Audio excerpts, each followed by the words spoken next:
Iran Israel যুদ্ধ এখন শুধু মধ্যপ্রাচ্যের যুদ্ধ নয়, এটি এখন বৈশ্বিক সংকট। বিশ্বের জ্বালানি তেল ও অর্থনীতিতে ভয়াবহ প্রভাব পড়েছে এই যুদ্ধের।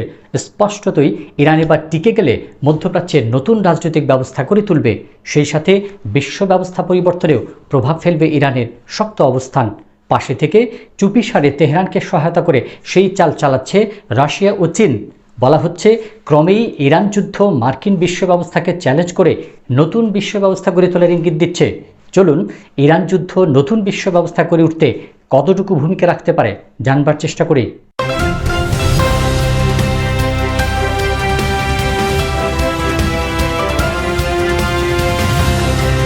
মধ্যপ্রাচ্যের দাবা খেলায় ভুল চাল দিয়েছেন ডোনাল্ড ট্রাম্প। ইরানের শক্তিশালী মিসাইল ও অপ্রতিরোধ্য অত্যাধুনিক ড্রোনের আঘাতে ক্ষতবিক্ষত মধ্যপ্রাচ্যে মার্কিন ঘাঁটিগুলো। যুক্তরাষ্ট্র সামরিক শক্তিকে রীতিমতো বুড়ো আঙুল দেখিয়েছে ইরান। পরমাণু ছাড়া শুধু মিসাইল বা বিমান হামলা করে ইসলামিক রিপাবলিককে ভাঙা সম্ভব নয়, সেটি প্রমাণ করেছে ইরান। আগেও বলেছি, ইরানি ইসলামিক রিপাবলিক শুধু রাষ্ট্র ব্যবস্থা নয়, এটি একটি যুদ্ধ ব্যবস্থা। কয়েক স্তরে সাজানো সামরিক ব্যবস্থা ও নেতৃত্ব। ক্ষতি হয়েছে অনেক, কিন্তু এখনও ভেঙে যায়নি ইসলামিক রিপাবলিক। ট্রাম্প সফলতা না পেয়ে রীতিমতো যুদ্ধ জয়ের প্রোপাগান্ডা চালাচ্ছেন। কোনো গ্রাউন্ড ছাড়াই তিনি বলছেন জয়ী হয়েছেন। ইরানের সব সামরিক স্থাপনা ধ্বংস করেছেন, ইরান আত্মসমর্পণের কথা ভাবছে, ইত্যাদি ইত্যাদি। এগুলো মন গড়া কথা, কোনো অথেন্টিকতা নেই। ইরানের প্রকৃত সক্ষমতাকে তথ্যগতভাবে না জেনে এমন প্রোপাগান্ডা চালালে ট্রাম্প যুক্তরাষ্ট্রকে আরও অধঃপতনের দিকে নিয়ে যাবে। লাভবান হবে ইরান, রাশিয়া এবং চীন। এদিকে ইরান যুদ্ধের সঠিক ট্র্যাকে আছে। ইরান যুদ্ধ বন্ধের কয়েকটি শর্ত জুড়ে দিয়েছে। মধ্যপ্রাচ্য থেকে মার্কিন ঘাঁটিগুলো সরাতে হবে। হরমুজ প্রণালী দিয়ে মার্কিন ও তাদের মিত্রদের ওয়েল ট্যাঙ্কার চলাচলে নিষেধাজ্ঞা দিতে হবে। তাদেরকে তেলে মারার কৌশলে সফল হয়েছে ইরান। এবার মার্কিন আধিপত্যের আরেক হাতিয়ার ডলারের আধিপত্য কমাতে চায় ইরান। তেহরান বলেছে চীনের মুদ্রা ইউয়ান দিয়ে লেনদেন করলে হরমুজ প্রণালী দিয়ে জাহাজ চলাচল করতে দেবে, বাধা দেবে না। এর মাধ্যমে ডলারের প্রভাব কমাতে চায় তেহরান তথা চীন। ইরান মধ্যপ্রাচ্যে যুক্তরাষ্ট্রের পেট্রোডলার সিস্টেম ভাঙার ইঙ্গিত দিয়েছে, আর তাকে তলে তলে মদত দিচ্ছে রাশিয়া ও চীন।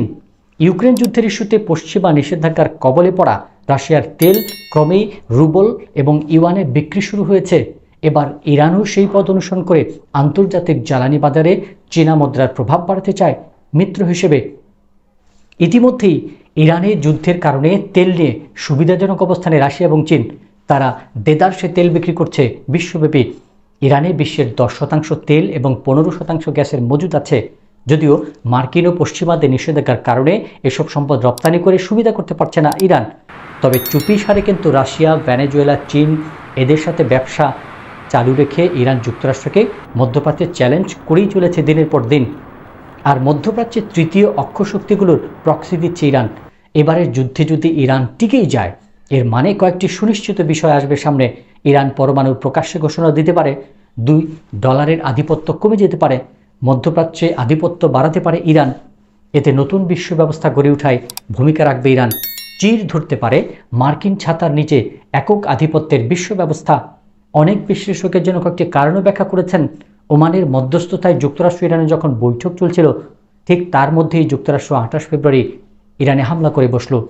এতে কূটনৈতিক শিষ্টাচার ও বিশ্বাসভঙ্গের অভিযোগ আনা হয়েছে যুক্তরাষ্ট্রের বিরুদ্ধে, যেটাতে অন্য রাষ্ট্রগুলো নেতা হিসেবে ওয়াশিংটনের প্রতি আস্থাও কমে আসবে আগামী দিনগুলোতে। 2 হলো ইরান যুদ্ধের জন্য ট্রাম্প কংগ্রেসের অনুমতি নেননি, যেটা তাদের সাংবিধানিক লঙ্ঘন। বিতর্ক আছে নিজ দেশেই, কংগ্রেসে ভোটও হয়েছে। তৃতীয়ত, পরমাণু থাকার সুনির্দিষ্ট প্রমাণ ছাড়াই ট্রাম্প ইরানে হামলা করে, যা আন্তর্জাতিক আইনের লঙ্ঘন। এদিকে যুক্তরাষ্ট্রের কারণে হামলার শিকার হলো গালফ দেশগুলো অযথাই। তাহলে ভবিষ্যতে কিসের ভিত্তিতে তারা যুক্তরাষ্ট্রের প্রতি ভরসা রাখবে? তাই হয়তো তারাও বিকল্প চিন্তা করবে আগামী দিনে। আর এখান থেকে বিশ্ব ব্যবস্থায় ভাগ বসাতে পারে তৃতীয় অক্ষ তথা চীন, রাশিয়া। গড়ে উঠতে পারে নতুন বৈশ্বিক ব্যবস্থা, অর্থনৈতিক ব্যবস্থা। হতে পারে নতুন নতুন পক্ষের সাথে বাণিজ্য চুক্তি, দ্বিপাক্ষিক চুক্তি, প্রতিরক্ষা চুক্তি। চীন ইতিমধ্যেই মধ্যপ্রাচ্যে ব্যাপক ইনভেস্টমেন্ট করেছে, অর্থনৈতিক অবস্থা পাকাপোক্ত করেছে। জাতীয় ও আন্তর্জাতিক রাজনীতি, ভূরাজনীতি, অর্থনীতি ও কূটনীতির খবরের বিশ্লেষণ নিয়ে এপি নিউজ আছে আপনার সাথে। আপনি থাকুন এপি নিউজের সাথে।